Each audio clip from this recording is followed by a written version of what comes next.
بسم اللہ الرحمن الرحیم الحمد للہ رب العالمین والعاقبۃ للمتقین والصلاۃ والسلام علی سید الانبیاء والمرسلین وعلی آلہ واصحابہ اجمعین اما بعد فاعوذ باللہ من الشیطان الرجیم بسم اللہ الرحمن الرحیم قال اللہ تعالی فی القرآن المجید ثم لتسألن یومئذ عن النعیم صدق اللہ العظیم اللہم صلی علی سیدنا و مولانا محمد النبی الامی وعلی آلہ وسلم تسلیما۔ تمام تعریفیں اللہ رب العزت جل جلالہ کی جو پوری کائنات کا خالق و مالک ہے، رحمان ہے، رحیم ہے، حی و قیوم ہے، زندگی عطا کرنے والا، زندگی لینے والا، شفا دینے والا، عزتیں عطا کرنے والا اور ہماری شارک سے زیادہ قریب ہے، اور کروڑوں درود و سلام نبی محترم صلی اللہ علیہ وآلہ وسلم پر جو پوری کائنات کے لیے رحمت للعالمین ہیں، راحت العاشقین ہیں، شفیع المذنبین ہیں، انیس الغریبین ہیں اور ہماری جانوں پر ہم سے زیادہ حق رکھتے ہیں۔ اور قرآن کے ساتھ آپ کا میزبان آپ کی خدمت میں حاضر ہے، اور آج ہمارا موضوع اللہ کی دی ہوئی نعمتوں کے حوالے سے ہے۔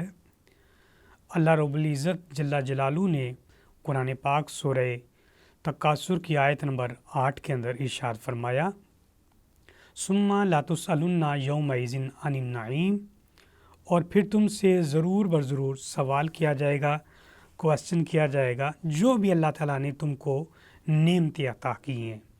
اللہ تعالیٰ نے بے شمار انسان کو نعمتیں عطا کی ہیں۔ اگر کسی ایک نعمت کے بارے میں بھی اللہ سوال کرے تو ہم اس کا آنسر نہیں دے سکتے، جواب نہیں دے سکتے، اس کا شکر بجا نہیں لا سکتے۔ تو اللہ تعالیٰ نے کروڑوں نعمتیں دی ہیں۔ انشاءاللہ مختصر انداز میں کچھ نعمتوں کا ذکر کریں گے۔ نعمت کا لغوی معنی عطا یا عطیہ ہے، اور اصطلاح کے اندر کسی غیر معمولی چیز کا عطائے حاصل ہونا نعمت کہلاتا ہے۔ اور یاد رکھیے ناظرین، حادثہ انسان کے ساتھ دو طرح کا پیش آتا ہے، ایک حادثہ آسن ہوتا ہے اور ایک حادثہ بد ہوتا ہے۔ جو اچھا اور آسن حادثہ ہوتا ہے اس کو نعمت کہتے ہیں، اور جو بد اور برا ہوتا ہے اس کو مصیبت سے تعبیر کیا جاتا ہے۔ اسی طرح کچھ نعمتیں انسان کی جسمانی ہوتی ہیں، کچھ نعمتیں روحانی ہوتی ہیں، کچھ نعمتیں جو دنیا میں اللہ تعالیٰ عطا فرماتا ہے، اور کچھ نعمتیں ایسی ہوتی ہیں جو اللہ تعالیٰ اس کے عمل کی وجہ سے آخرت میں عطا کرے گا۔ اسی طرح بہت ساری نعمتیں اللہ تبارک و تعالیٰ نے انسان کو عطا کی ہیں۔ اب وہ انسان کے اوپر ڈیپینڈ کرتا ہے کہ وہ اس نعمتوں کا استعمال، اس کا یوز کیسے کرتا ہے جو اس کے پاس اللہ کی طرف سے نعمتیں نازل ہوئی ہیں۔ ناظرین، اللہ تبارک و تعالیٰ نے قرآن پاک کے اندر ارشاد فرمایا، فَاذْكُرُونِي أَذْكُرْكُمْ وَاشْكُرُونِي وَلَا تَكْفُرُونَ، بس تم میرا ذکر کرو میں تمہارا ذکر کروں گا۔ اور حدیث کے اندر بھی یہ الفاظ آتی ہیں کہ اگر کوئی شخص اللہ تبارک و تعالیٰ کا ذکر کرتا ہے، یعنی اگر وہ تنہا کرتا ہے تو اللہ اس کے بدلے میں تنہا ذکر اس کا کرتا ہے، اور اگر وہ کسی مجلس کے اندر، کسی محفل کے اندر، کسی دوستوں کے اندر اگر اللہ کا ذکر کرتا ہے تو اللہ تبارک و تعالیٰ اس سے بہتر محفل یعنی فرشتوں کی محفل میں اس بندے کا ذکر کرتا ہے۔ تو اللہ تعالیٰ کے قرآن میں بھی ارشاد ہے کہ فَاذْكُرُونِي أَذْكُرْكُمْ، بس تم میرا ذکر کرو میں تمہارا ذکر کروں گا۔ تو اللہ کا ذکر کیا ہوگا؟ یعنی اللہ تعالیٰ کی نعمتوں کا شکر بجا لانا، اور تم میرا شکر ادا کرو، میری نعمتوں کا انکار نہ کرو۔ تو کیونکہ انسان کی فطرت میں ہے کہ وہ کبھی مشکل وقت آ جاتا ہے یا مصیبت کا وقت آ جاتا ہے تو اللہ تبارک و تعالیٰ کی ناشکری کے اوپر اتر آتا ہے۔ جیسے اللہ تبارک و تعالیٰ نے سورہ رحمان کے اندر بھی ارشاد فرمایا ہے کہ فَبِأَيِّ آلَاءِ رَبِّكُمَا تُكَذِّبَانِ، اور تم اللہ تبارک و تعالیٰ کی کون کون سی نعمتوں کو جھٹلاؤ گے۔ اس کا مطلب ہے انسان جھٹلاتا ہے تو اللہ تبارک و تعالیٰ نے فرمایا ہے۔ تو لہٰذا اللہ تبارک و تعالیٰ کا جتنا ذکر کیا جائے، جتنا اللہ تعالیٰ کی نعمتوں کا شکر بجا لایا جائے، اتنا ہی انسان کے لیے ضروری ہے۔ اب کچھ انسان کی جسمانی اور کچھ روحانی ہے، کچھ انسان کی چاہت کے مطابق نعمتیں ملتی ہیں، کچھ بغیر چاہت کی بھی ملتی ہیں۔ دیکھیں اللہ تبارک و تعالیٰ نے سب سے بڑی نعمت یہ ہے کہ اللہ تعالیٰ نے اشرف المخلوقات عطا بنایا ہے۔ ہمارا خود کا ارادہ نہیں تھا کہ ہم اشرف المخلوقات بنیں، لیکن اللہ تبارک و تعالیٰ نے اس قابل سمجھا، اور یہ اللہ تبارک و تعالیٰ کی بہت بڑی نعمت ہے، عنایت ہے کہ اللہ تعالیٰ نے ہمیں انسان بنایا۔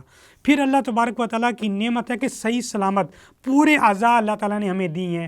ہماری آنکھیں درست ہیں، ہمارے کان درست ہیں، ہماری زبان بولتی ہے، ہاتھ بھی کام کرتے ہیں، حرکت کرتے ہیں، دل بھی کام کرتا ہے، پاؤں بھی چلتے ہیں۔ یہ ساری نعمتیں اللہ تبارک و تعالیٰ نے ہمیں عطا فرمائی ہیں۔ یہ بہت بڑی اللہ تعالیٰ کی نعمت ہے۔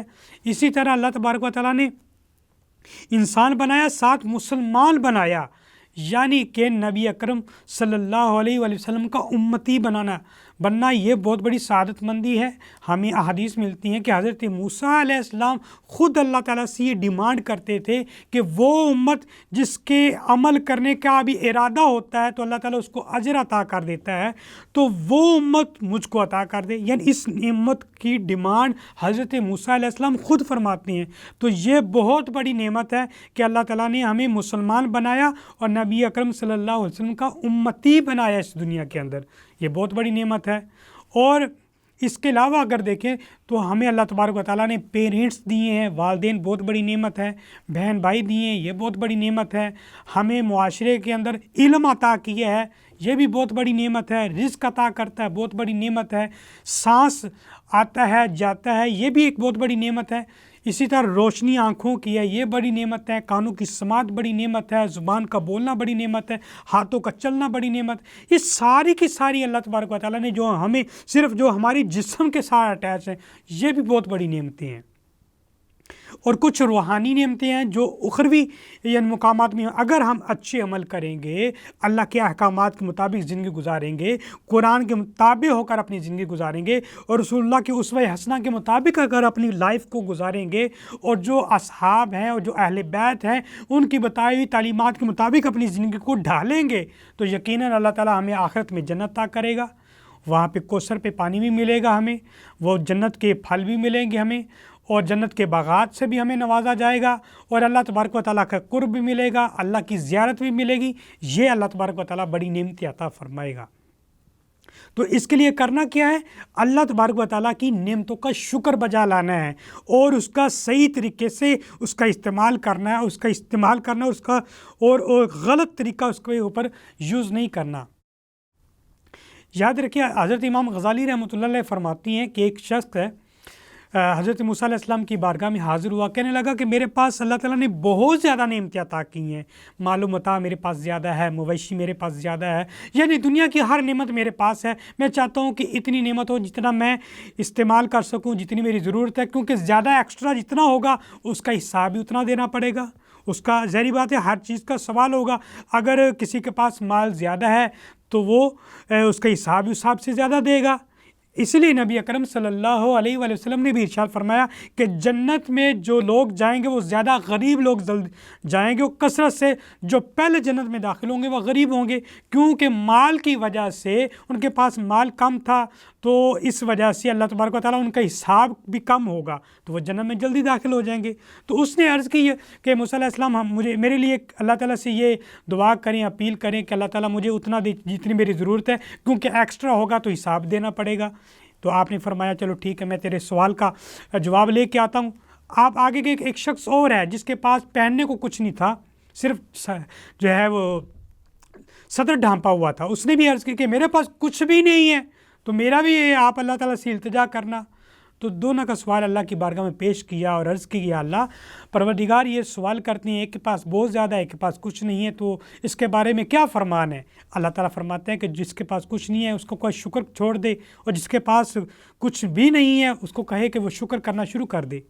تو جب یہ سوال کا جواب حضرت موسیٰ علیہ السلام اس کے پاس لے کے آیا جس کے پاس بہت کچھ تھا، تو اس نے کہا کہ میں اللہ کا شکر کیسے چھوڑ سکتا ہوں، اس نے اتنی بڑی نعمتیں دی ہیں، میرے جسم کو سلامت رکھا ہے، مجھے عبادت کرنے کی توفیق دی ہے، موسیٰ علیہ السلام پر ایمان لانا جو ہے یہ بہت بڑی نعمت دی ہے، اس کے علاوہ اللہ تعالیٰ نے بہت ساری مویشی دی ہیں، جانور دی ہیں، تو میں اللہ کا شکر ادا کرنا نہیں چھوڑ سکتا۔ تو اللہ تعالیٰ نے فرمایا موسیٰ اس کو بول دے، اگر یہ شکر نہیں چھوڑ سکتا تو میں اس کو دینا نہیں چھوڑ سکتا۔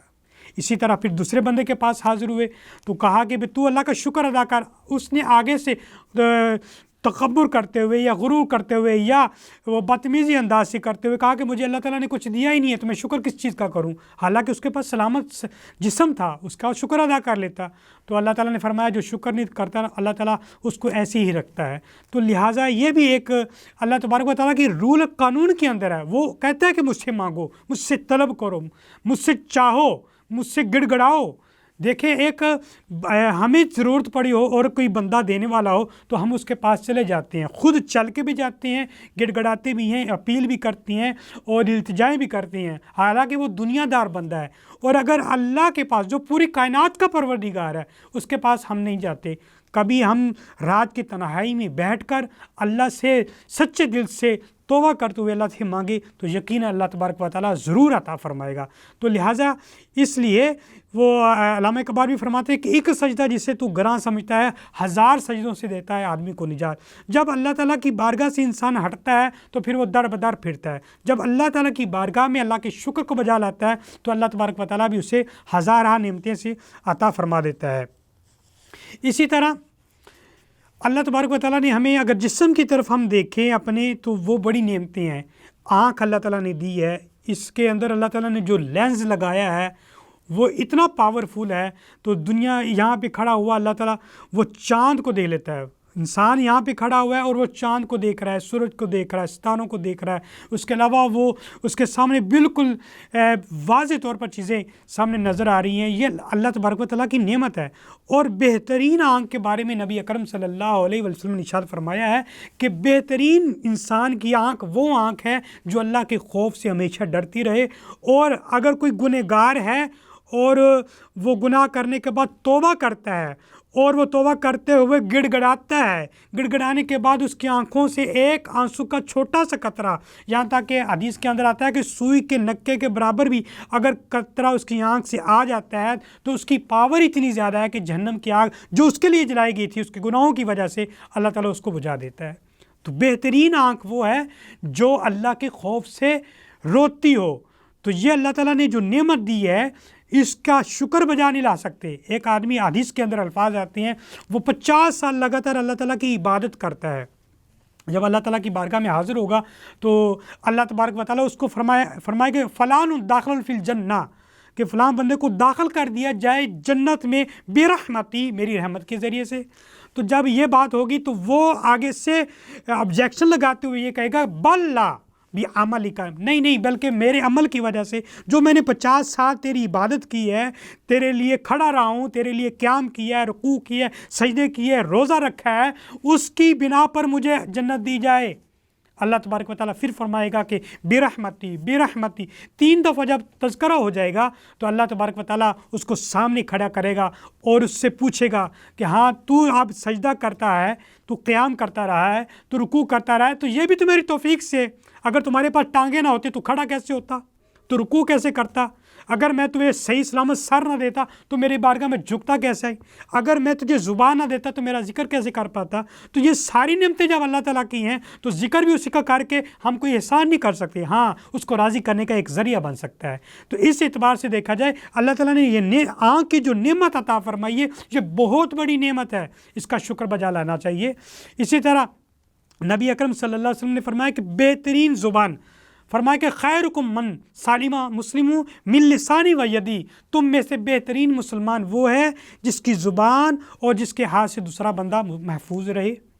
تو اس میں پہلے زبان ہے کہ آج ہمارے لہجے تلخ ہیں، ہم نہ بڑے کا لحاظ کرتے ہیں، نہ چھوٹے کا لحاظ کرتے ہیں، نہ ہم عالم کو دیکھتے ہیں، نہ ہم پڑھے لکھے بندے کو دیکھتے ہیں، ہمارے زبان میں جو باتیں آتی ہیں بول دیتے ہیں، نہ تولتے ہیں، بغیر تولے ہم بول دیتے ہیں، کوئی الفاظ جیسے بھی ہے لغو باتیں ہو رہی ہیں، غصے سے باتیں ہو رہی ہیں، تو یہ زبان اس لیے نہیں دی کہ کسی کو گالی گلوچ دی جائے، کسی کو کے بارے میں غلط الفاظ بیان کیے جائے، غیبت کی جائے، جھوٹ بھی کیا جائے اور چغلی کی جائے۔ اگر ہم کرنا چاہیں تو یہ سارے کام کر سکتی ہیں۔ اگر یہ زبان ہم اس کا استعمال صحیح طریقے سے کریں تو قرآن پڑھ سکتی ہیں، اس کے ذریعے سے درود پڑھ سکتے ہیں، اللہ کی تسبیحات پڑھ سکتے ہیں، اللہ کی تکبیرات بیان کر سکتی ہیں۔ یہ ہمیں اللہ تبارک و تعالیٰ نے اختیارات دے دیے ہیں کہ اللہ تعالیٰ نے یہ نعمتیں جو دی ہیں اس کا یوز کیسے کرتی ہیں۔ اللہ تبارک و تعالیٰ سورہ ملک کے اندر اشارہ فرماتا ہے کہ الذی خلق الموت والحیات لیبلوکم ایکم احسن عملا، کہ ہم نے پیدا تم لوگوں کی اس وجہ سے کیا ہے کہ کون تم میں سے اچھے عمل کرتا ہے اور کون تم میں سے برے عمل کرتا ہے۔ اب یہ تمہارے کے اوپر ڈپینڈ کرتا ہے کہ تم اچھے عمل کرتے ہو یا برے کرتے ہو۔ اگر اچھے کرو گے تو تمہارے لیے بہترین اجر ہے، اور اگر برے کرو گے تو تمہارے لیے نقصان ہے، یعنی تم جہنم کا ایندھن بن جاؤ گے۔ تو اب یہ تمہارے لیے ہے۔ تو فرمایا کہ تم بہترین مسلمان وہ ہے جس کی زبان سے دوسرا مسلمان محفوظ رہے۔ اور اسی طرح ایک اور بھی حدیث آتی کہ من یزمن لی بین یہی تم فرمایا کہ میرے آقا نے، اور یہ بخاری شریف کی حدیث ہے کہ تم میں سے کوئی بندہ اگر مجھے ضمانت دے دے دو جبڑوں کے درمیان جو ہے تو میں اس کو جنت کی ضمانت دیتا ہوں۔ تو اگر اس دو جبڑوں کے درمیان جو چیز ہے یعنی زبان ہے، اگر اس کی ہم حفاظت کر لیں تو یقیناً اللہ تبارک و تعالیٰ ہمیں جنت بھی عطا فرما دے گا۔ اسی طرح اللہ تبارک و تعالیٰ نے ہمیں دل دیا ہے۔ دل بہت بڑی چیز ہے، اس سے ہم نیت کرتے ہیں، ارادہ کرتے ہیں، اس میں اللہ تعالیٰ کا ذکر بھی ہوتا ہے، اس کے اوپر ساری چیزیں ڈیپینڈ کرتی ہیں۔ پورے جسم کا سردار ہے یہ۔ نبی اکرم صلی اللہ علیہ وآلہ وسلم نے ارشاد فرمایا کہ جو دل ہے نا یہ پورے جسم کا سردار ہے، اگر یہ درست ہو جائے تو پورا جسم درست ہو جاتا ہے، اگر یہ خراب ہو جائے تو پورا جسم خراب ہو جاتا ہے۔ یعنی کہ دل کے اوپر پورے جسم کی جو ہے اچھائی اور برائی منحصر ہے، اس کے اوپر سارا موقوف کیا گیا ہے۔ اگر دل درست ہے تو سمجھو سارا جسم درست ہے، اگر دل خراب ہے تو پورا جسم خراب ہے۔ تو کیونکہ اس سے ہی ارادے ہوتے ہیں اور اسی سے ہی پورے جسم میں سپلائی جاتی ہے، اور یہی جب آرڈر کرتا ہے تو انسان کی عقل کام کرتی ہے۔ اسی کے ارادے سے، اسی کی نیت سے، اسی کے قصد سے ہی سارے معاملات چلتے ہیں۔ تو اگر دل بہتر ہے تو سب کچھ بہتر ہے۔ حضرت امام رومی فرماتے ہیں کہ دل بدست آور کے حج اکبر است، از ہزار کعبہ یک دل بہتر است، کہ کعبہ کن گاہے خلیل اطہر است، دل گزر گاہے جلیل اکبر است۔ فرمایا کہ اگر دل انسان کے ہاتھ میں آ گیا، یعنی کہ اگر اس کے کنٹرول میں آ گیا، یعنی کہ وہ سیدھے رستے پہ چل گیا، تو یہ 1000 کعبوں سے بہتر ہے۔ یعنی کہ کعبہ بہت بڑی عظمت والا ہے۔ نبی اکرم صلی اللہ علیہ وسلم جب فتح مکہ ہوا تو آپ نے وہاں پہ نماز پڑھائی اور کعبے کو خطاب کرتے ہوئے فرمایا کہ تیری بڑی تعظیم ہے، بہت سارے انبیاء کرام تیرے پاس آئی ہیں، تیرا طواف کر کے گئے ہیں، تمام اولیاء کرام تیرے پاس طواف کر کے گئے، بڑی عظمت ہے، ابراہیم نے تجھے تعمیر کیا، بڑی عظمت ہے، لیکن مومن ایک مسلمان کی عظمت تجھ سے زیادہ ہے، تو یہ بڑی عظمت والا ہے۔ فرمایا کہ 1000 کعبے ہوں تو 1000 کعبہ سے بہتر ہے ایک مومن کا صاف ستھرا دل۔ اور نبی اکرم صلی اللہ علیہ وسلم نے فرمایا کہ جب انسان گناہ کرتا ہے نا تو اس کے دل پر ایک سیاہ دھبا لگ جاتا ہے، اور جب اور کرتا ہے تو اور لگ جاتے ہیں، یہاں تک کہ وہ کثرت کرتا رہتا ہے، شامتی اعمال کے اندر وہ غرق ہو جاتا ہے، اس کی عادت بن جاتی ہے، تو پورا جسم وہ پورا دل جو ہے وہ بلیک ہو جاتا ہے، سیاہ ہو جاتا ہے۔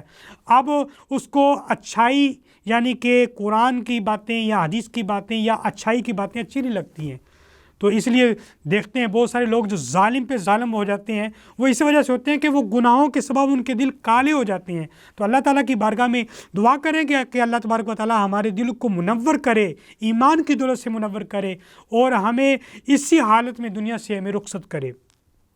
اسی طرح نبی اکرم صلی اللہ علیہ وآلہ وسلم نے ارشاد فرمایا کہ اللہ تبارک و تعالیٰ ارشاد فرماتا ہے کہ ان اللہ لا ينظر الی اجسادکم و الی صورکم ولاکن ینظروا الی قلوبکم، فرمایا کہ اللہ تبارک و تعالیٰ، یہ آخری کلام کے اندر نبی اکرم صلی اللہ علیہ وسلم کا جو آخری خطبہ تھا اس میں آپ نے ارشاد فرمایا کہ اللہ تعالیٰ تمہارے جسم کو نہیں دیکھتا، نہ تمہارے چہروں کو دیکھتا ہے، نہ تمہارے مال و متاع کو دیکھتا ہے، نہ تمہارے بینک بیلنس کو دیکھتا ہے، بلکہ اللہ تبارک و تعالیٰ تمہارے دلوں کو دیکھتا ہے کہ تمہارا دل کتنا پیارا ہے، کتنا پاک ہے۔